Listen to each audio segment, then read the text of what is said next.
আসসালামু আলাইকুম। আমি অ্যাডভোকেট তাসনিম আক্তার জ্যোতি, জজ কোর্ট, ঢাকা।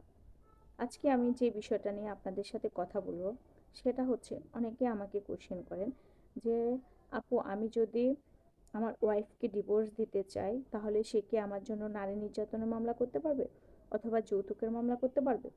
এই ক্ষেত্রে আমি যেটা সত্যি সেটাই আনসার করি। হ্যাঁ, আপনার ওয়াইফ চাইলে তো আপনার নামে গিয়ে যৌতুকের মামলা অথবা নারী নির্যাতনের মামলা দিতে পারে।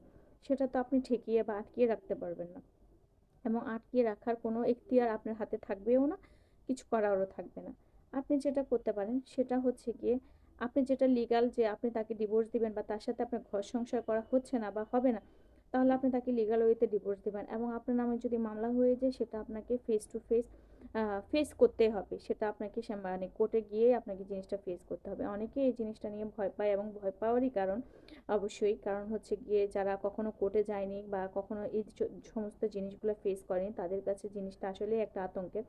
কিন্তু এখন একটা আপনাদের জন্য যেটা ভালো এবং সুখবর সেটা হচ্ছে গিয়ে, নারী নির্যাতন এবং যৌতুকের মামলাগুলো কোর্ট এখন বেশিরভাগ সময় তদন্তের জন্য দিয়ে দেয়, আদতে মানে নারী নির্যাতনটা হয়েছে কিনা বা যৌতুক চেয়েছে কিনা এই জিনিসটা। কারণ এখনকার সময়টাতে যৌতুক এবং নারী নির্যাতন মামলাটা এত বেশি অ্যাভেলেবেল হয়ে গেছে যে কোর্টও এখন জিনিসটা কিছুটা মানে আহ, আগে যেমন হচ্ছে গিয়ে সাথে সাথে ওয়ারেন্ট হয়ে যেত, এখন হচ্ছে কি আপনাকে তদন্তে দেয়। তবে কোর্ট যদি মনে করে যে বিষয়টা আমলযোগ্য বা দেখে তার কাছে প্রাথমিকভাবেই মনে হয় যে এরকম একটা ঘটনা ঘটেছে, তখন তো অবশ্যই আপনার নামে ওয়ারেন্ট হয়ে যাবে, সেখানে তো কেউ আটকিয়ে রাখতে পারবে না। তবে বেশিরভাগ ক্ষেত্রে এখন তদন্ত দেয়।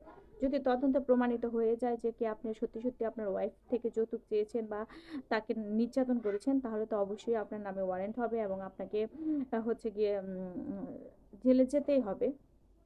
তো এই বিষয়গুলো আপনারা সাবধানে থাকবেন, কেয়ারফুল থাকবেন। আজকের মতো এখানেই, আল্লাহ হাফেজ। সবাই ভালো থাকবেন, সুস্থ থাকবেন। আসসালামু আলাইকুম।